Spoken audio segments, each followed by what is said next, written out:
என் செல்லக் குழந்தையே, இன்று உன் தாயானவள் உனக்கு ஒரு உணர்வு பூர்வமான செய்தியினை கொண்டு வந்திருக்கின்றேன். ஏனென்றால் இது உன்னுடைய வாழ்க்கையில் உன்னுடைய வாழ்க்கை துணையோடு உனக்கிருக்கின்ற ஒரு பிரச்சனையின் சம்பந்தமானது. இந்த விஷயத்தை நான் சொல்லும் பொழுது என் பிள்ளை சரியாக கேட்டு உன் வாழ்க்கையில் நடக்கின்ற சில உண்மைகளை நீ என்னவென்று தெரிந்து கொள்ள வேண்டும். என் பிள்ளையே, உன்னை சுற்றி என்ன நடந்து கொண்டிருக்கிறது, உனக்கும் உன் வாழ்க்கை துணைக்கும் இடையில் என்ன பிரச்சனை ஓடிக்கொண்டிருக்கிறது என்பதனை பற்றி அம்மா நன்றாக தெரிந்து கொண்ட பிறகுதான் உன் முன்னால் நின்று கொண்டிருக்கின்றேன். இலை மறை காய் போல ஏதோ ஒரு விஷயம் இருவருக்குள்ளும் இருந்து கொண்டே இருக்கின்றது. ஒருவரை ஒருவர் வெளிப்படுத்தாமல் அதை அப்படியே உங்கள் மனதிற்குள்ளேயே போட்டி புதைத்து வைத்து கொண்டிருக்கின்றீர்கள். பனிப்போர் போலத்தான் இருவருக்கும் இடையில் நடந்து கொண்டிருக்கின்றது. என்ன நடக்கிறது, ஏது நடக்கிறது என்பது இருவருக்கும் சரியாக இதுவரையிலும் பிடிபடவில்லை. ஆனாலும் பிரச்சனை ஒன்று இருவருக்குள்ளும் இருக்கின்றது. அதை மட்டுமே ஆதாரமாக கொண்டு வாழ்க்கையில் பிரச்சனைகளை நீ தொடர்ச்சியாக சந்தித்து வந்து கொண்டிருக்கின்றாய். என்ன நடந்தாலும் இந்த வாழ்க்கையில் நம்மால் எதிர்கொள்ள முடியாத பிரச்சனைகள் என்று எதுவும் கிடையாது.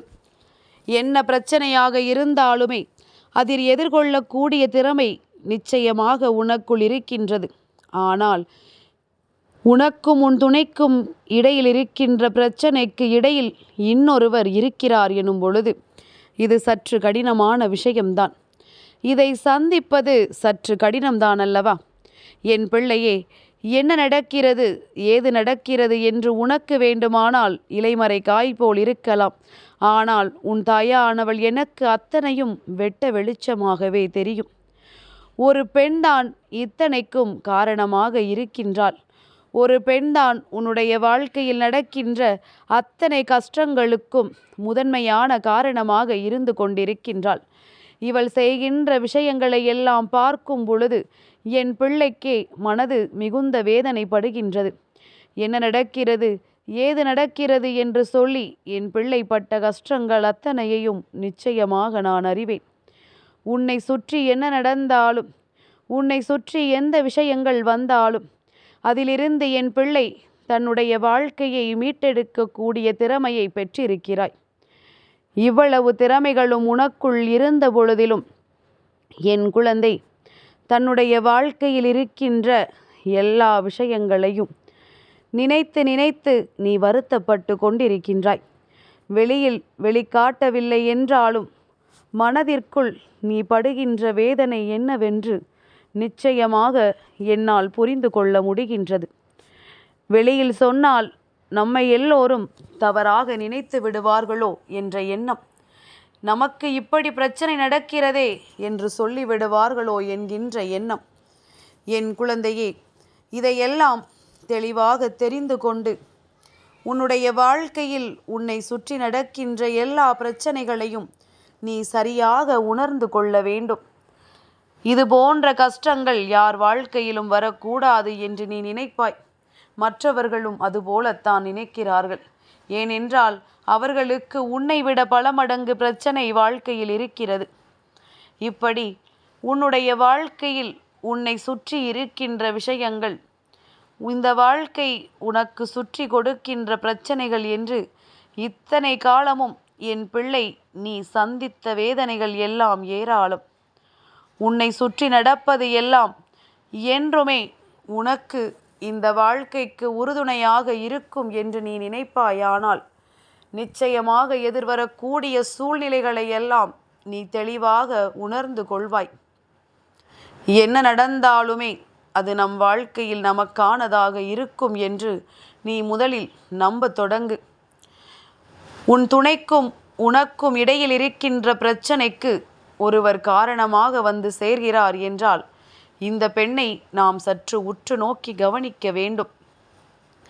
நல்ல எண்ணம் படைத்த பெண்ணாக இருக்கும் பட்சத்தில் இவள் எக்காரணத்தை கொண்டும் உன் வாழ்க்கையில் உனக்கு எந்த ஒரு கெடுதலையும் நினைக்க மாட்டாள். ஆனால் அதே சமயத்தில் இவள் கெட்ட எண்ணம் கொண்டவளாக இருக்கும் பட்சத்தில் உன்னுடைய வாழ்க்கையில் இத்தனை நாளும் உனக்கும் உன் துணைக்கும் இடையில் இருக்கின்ற பிரச்சனைக்கு இவள் மட்டுமே காரணமாக இருக்கிறாள் என்பதில் எந்த ஒரு மாற்று கருத்தும் கிடையாது. என் குழந்தையே, உன் மனது யோசிப்பதை நிச்சயமாக என்னால் புரிந்து கொள்ள முடியும். நீ என்ன நினைக்கிறாய், ஏது நினைக்கிறாய் என்பதனை நிச்சயமாக என்னால் சட்டென்று உணர்ந்து கொள்ள முடியும். உனக்கு இந்த வாழ்க்கை எப்பேற்பட்ட ஒரு மகிழ்ச்சியான வாழ்க்கை துணையை கொடுத்தது என்று நீ நினைத்தாயோ, இப்பொழுது அதற்கு நேரெதிராக உன் வாழ்க்கையில் எல்லா விஷயங்களும் சென்று கொண்டிருக்கின்றது. ஒரு சிறு பிரச்சனை என்றால் கூட அதை தாங்கிக் கொள்ள முடியாத அளவிற்கு வாழ்க்கையில் வேதனைகள் அதிகரித்து கொண்டிருக்கின்றது. உனக்கு இந்த வாழ்க்கையில் எல்லா துன்பங்களும் வந்து சேர்கின்றது. எப்பொழுதாவது வாழ்க்கையில் சந்தோஷம் என்ற ஒன்று இருக்கிறதா என்று கேட்டால் அதை இல்லை என்றுதான் சொல்ல முடியும். அந்த அளவிற்கு நீ துன்பங்களை அனுபவித்து வருகின்றாய். எதை சொன்னாலும் புரிந்து கொள்வதில்லை. என்ன சொன்னாலும் அதற்கு ஏறுக்கு மாறாக பேசுவது. வாழ்க்கையில் எந்த ஒரு விஷயத்திற்கும் முக்கியத்துவம் கொடுப்பது கிடையாது. மிகவும் அதிக முக்கியத்துவம் வாய்ந்த விஷயங்களை கூட கண்டு கொள்ளாமல் விட்டு விடுவது. என்ன நடந்தால் எனக்கென்ன என்பது போன்ற இவர்களுக்குள் ஒரு உணர்வு. இவர்களுக்குள் ஏற்பட்டிருக்கின்ற இந்த திடீர் மனமாற்றம் என் பிள்ளைக்கு மேலும் மேலும் அதிகப்படியான வேதனைகளை கொடுத்து கொண்டிருக்கின்றது. இந்த மாற்றத்தினால் என் குழந்தை நினைத்திட முடியாத அளவிற்கு கஷ்டங்களுக்குள் நீ தவித்ததை உன் அம்மா நான் கண்டு கொண்டேன். என்ன நடந்தாலும், இந்த வாழ்க்கை உனக்கு என்ன கொடுத்தாலும் என் பிள்ளையே, அதை உன்னுடைய பொக்கிஷமாக நினைத்துதான் நீ வாழ்ந்து வந்திருக்கின்றாய். உன்னுடைய வாழ்க்கை துணையும் அப்படித்தான். ஆனால் ஒரு பெண் வேண்டும் என்றே இருவருக்கும் இடையில் கலகத்தை மூட்டி உன்னுடைய துணையிடத்தில் வேண்டும் என்றே இல்லாத விஷயங்களை பற்றி எல்லாம் சொல்லி அவர்களின் மனதில் உன்னை பற்றிய எதிர்மறையான விஷயங்களை விதைத்திருக்கின்றார்கள். இந்த பெண் வேறு எங்கும் இல்லை, உன்னுடைய குடும்பத்தில்தான் இருந்து கொண்டிருக்கின்றாள். என் ஒருவருக்குள் பிரச்சனைகள் ஏற்பட்டு விட்டது என்றாலே நாம் அங்கிருந்து விலகிச் செல்வதுதான் நல்ல பழக்கம். ஆனால் அப்படி விலகிச் செல்லாமல் வாழ்க்கையில் நடக்கின்ற எல்லா பிரச்சனைகளையும் கண்டு வேண்டும் என்றே சோதனைகளை கொடுக்க நினைக்கின்ற இவர்களுக்கு என் பிள்ளை, நீ சரியான ஒரு பாடத்தை நிச்சயமாக புகட்ட வேண்டும். என்ன நடக்கிறது, ஏது நடக்கிறது என்பதனை சர்வ நிச்சயமாக நீ புரிந்து கொள்ள வேண்டும். உன்னை சுற்றி நடப்பது எல்லாம் எதற்காக நடக்கிறது, யாரால் நடக்கிறது என்பதனை முதலில் நீ உணர வேண்டும். என்ன நடந்தாலும் எது வந்தாலும் இந்த வாழ்க்கை உனக்கு கொடுத்தது போல சந்தோஷத்தை வேறு யாருக்கும் முன்பு கொடுக்கவில்லை அல்லவா? அப்படியானால் அதே சூழ்நிலையில் உனக்கு ஒரு கஷ்டத்தை கொடுக்கிறது என்றால் உன்னுடைய வாழ்க்கை துணைக்கு இன்னொரு முகம் இருக்கின்றது. அந்த முகத்தையும் நீ என்னவென்று தெரிந்து கொள் என்பதனை உனக்கு உணர்த்துவதற்காகத்தான் இது போன்ற சோதனைகளும் உன் வாழ்க்கையில் வருகிறது என்பதனை முதலில் நீ புரிந்து கொள்ள வேண்டும். என்ன நடந்தாலுமே அதை சட்டென்று புரிந்து கொள்ள முடியாதபடிக்கு நீ இருப்பாயானால் உன்னை சூழ்ந்து வருகின்ற எந்த ஒரு பிரச்சனைகளும் உனக்கு என்னவென்று தெரியாமல் போய்விடும்.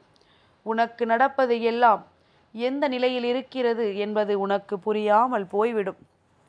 எல்லாவற்றையும் தாண்டி இந்த வாழ்க்கையில் எந்த விஷயங்களை எல்லாம் எதிர்கொள்ள முடியாமல் என் பிள்ளை தவித்து நின்றாயோ, அந்த நேரத்தில் உன் துணை உனக்கு கொடுத்த ஒத்துழைப்பு அப்பொழுது இல்லை என்றால் நீ நிச்சயமாக நல்ல நிலைக்கு வந்திருக்க மாட்டாய். ஆனால் இப்பொழுது நீ ஒரு பிரச்சனையின் உச்சத்தில் நிற்கும் பொழுது கூட என்னவென்று கேட்காமல் இவர்கள் ஒதுங்கி நிற்கிறார்கள் என்றால் இவர்களின் மனதில் அந்த அளவிற்கு உன்னை பற்றிய தவறான விஷயங்கள் சென்றிருக்கிறது என்ற அர்த்தம். இந்த எண்ணங்களை இவர்களுக்குள் கொடுத்த இந்த பெண் நிச்சயமாக தண்டனைக்குரியவள் அல்லவா? ஒருவர் மனதில் இருக்கின்ற எண்ணங்களை வெளிப்படுத்த கூட விடாமல் அவர்களுக்குள் சோதனைகளை கொடுத்து இவர்களின் வாழ்க்கையில் துன்பங்களை கொடுத்து கொண்டிருக்கின்ற இந்த பெண்ணை நாம் நிச்சயமாக அடையாளம் கண்டு கொள்ள வேண்டும். அடையாளம் கண்டுகொள்வதோடு மட்டுமல்லாமல் இனி ஒருபொழுதும் இவர்களுக்கு இந்த வாழ்க்கையில் இடம் கொடுத்து விடவும் கூடாது. அதற்கு ஏற்ற சூழ்நிலையை நான் உருவாக்கி கொண்டிருக்கின்றேன்.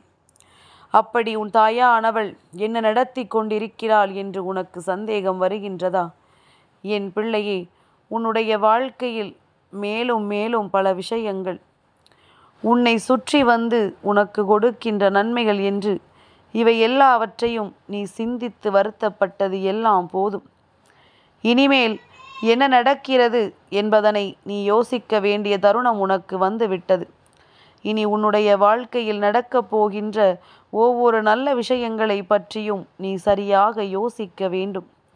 என்ன நடந்திருந்தாலும், எது உன் வாழ்க்கையை விட்டு சென்றிருந்தாலும் என் பிள்ளை, இதையெல்லாம் நீ பெரிதாக நினைக்காமல், இந்த பெண்ணினுடைய மனது இவ்வளவுதான் அல்லவா, ஆனால் உன்னுடைய துணைக்கு எங்கே அறிவு போனது என்று நாம் யோசிக்க வேண்டும் அல்லவா? உன் மீது இத்தனை நம்பிக்கை கொண்ட ஒரு உறவு இன்னொருவரின் பேச்சை கேட்டு உன்னை ஒதுக்கி வைக்கவோ அல்லது உன் மீது தான் கொண்ட அன்பை குறைக்கவோ செய்கிறது என்றால் நீ கவனிக்க வேண்டியது இந்த பெண்ணை அல்ல, உன்னுடைய துணையை. என் குழந்தையே, நான் சொல்வது ஆணுக்கும் பெண்ணுக்கும் இருவருக்கும் பொருந்தும் என்பதனை நீ முதலில் புரிந்து கொள். உன்னுடைய துணை இந்த வாழ்க்கையில் இது போன்ற ஒரு தவறை செய்யும் பொழுது நிச்சயமாக முதலில் நீ தண்டனை கொடுக்க வேண்டியது உன் துணைக்குத்தான் என்பதனை முதலில் புரிந்து கொள். தன் மீது நம்பிக்கை இல்லாது மற்றவர்கள் சொல்கின்ற வார்த்தைகளின் மீது நம்பிக்கை கொள்கின்ற இவர்களுக்கு வாழ்க்கை ஒருபொழுதும் நல்ல பலன்களை கொடுக்காது. வாழ்க்கை எப்பொழுதும் நல்ல சந்தோஷத்தை கொடுக்காது என்பதனை நீ புரிந்து கொள்ள வேண்டும். இனியாவது இந்த சூழ்நிலைகளை உணர்ந்து உன் துணையை விட்டு நீ விலகி நிற்க பழகு. நான் உன்னை பிரிந்திருக்கச் சொல்லவில்லை, விலகி நில் என்று சொல்கின்றேன். உன்னை பற்றி புரிந்து கொள்வதற்கு அவர்களுக்கு சில வாய்ப்புகளை கொடுத்து விட வேண்டும். அந்த வாய்ப்புகளையும் அவர்கள் சரியாக பயன்படுத்தி கொள்ளவில்லை என்றால் அதன் பிறகு இந்த வாழ்க்கை அவர்களுக்கு கொடுக்கக்கூடிய தண்டனைகளுக்கு அவர்கள் மட்டுமே பொறுப்பாக முடியும். இதையெல்லாம் உணர்ந்து என் பிள்ளை, உன்னுடைய வாழ்க்கையில் நடந்து கொண்டிருக்கின்ற எல்லா உண்மைகளுக்கும் எப்பொழுதும் போல நீ நல்ல பிள்ளையாக செவி சாய்த்து கொண்டிரு. அவரவர் செய்வது சரியா தவறா என்று அவர்களுக்கு வேண்டுமானால் தெரியாமல் இருக்கலாம். ஆனால் அவர்களின் மனசாட்சிக்கு தெரியுமல்லவா தான் செய்வது எத்தனை பெரிய தவறு என்று. இதையெல்லாம் புரிந்து கொண்டு வாழத் தொடங்கிவிட்டார்களானால் நிச்சயமாக அவர்களுக்கான மகிழ்ச்சியான நேரம் இங்கே கிடைக்கும். அவர்களுக்கு மகிழ்ச்சியான சூழ்நிலைகள் எல்லாம் இங்கே நிச்சயமாக உருவாகும். என் குழந்தையை, உன்னுடைய துணை இத்தனை காலமும் பட்ட கஷ்டங்களுக்கெல்லாம் அத்தனை தீர்வையும் நீ கொடுத்திருக்கின்றாய். அப்படியானால் உன்னை பற்றி சந்தேகப்பட்டது தவறுதானே? இந்த சந்தேகத்திற்கு நிச்சயமாக சரியான பதிலடியை நீ கொடுக்க வேண்டும். என்ன நடந்திருக்கிறது இந்த வாழ்க்கையில் என்று யோசித்து, என்ன நடந்து விட்டது இந்த வாழ்க்கையில் என்று சிந்தித்து, என் குழந்தை, அதனை நீ சரியாக பெற்றுக்கொள்ள தயாராக இரு. எப்பொழுதும் உனக்கு நல்லதே நடக்கும். யார் என்ன தவறுகள் செய்தாலும் அதை நினைத்து வருத்தப்படாதே. அவர்களை பற்றி தெரிந்து கொள்வதற்கு கிடைத்த ஒரு வாய்ப்பு என்று சொல்லி அதனை நீ சந்தோஷமாக ஏற்றுக்கொண்டாலே போதும். உனக்கு நடப்பது அத்தனையுமே நல்லதற்காகத்தான். இனிமேல் உன் நன்மையை உன் கைகளில் உனக்கு கொண்டு வந்து சேர்ப்பதற்காகத்தான் என்பதனை நீ புரிந்து கொண்டால் போதும். எல்லா மாற்றங்களும் உனக்கு தருகின்ற விஷயங்களினால் மேலும் மேலும் நீ மனமகிழ்ச்சி அடையத்தான் போகின்றாய். இதிலிருந்து உனக்கு எப்பொழுதும் கஷ்டங்கள் இல்லாத ஒரு நிலை இந்த வாழ்க்கை உனக்கு கொடுக்கத்தான் போகிறது என்பதனை நீ புரிந்து கொண்டால் போதும். சந்தோஷமாக வாழ்க்கையை வாழ பழகு. எல்லா நேரத்திலும் இந்த வாழ்க்கை உன்னோடு இப்படியே பயணிக்கும் என்பதனை நீ நம்பு. தேவையில்லாத விஷயங்களை உன் மனதிற்குள் போட்டு குழப்பிக் கொள்ளாதே. ஒவ்வொருவரை பற்றியும் தெரிந்து கொள்வதற்கு கிடைத்த வாய்ப்புகளை சரியாக பயன்படுத்திக்கொள். என் செல்ல குழந்தைக்கு இந்த வராகி அம்மாவினுடைய ஆசீர்வாதங்கள் எப்பொழுதுமே முழுமையாக கிடைக்கும்.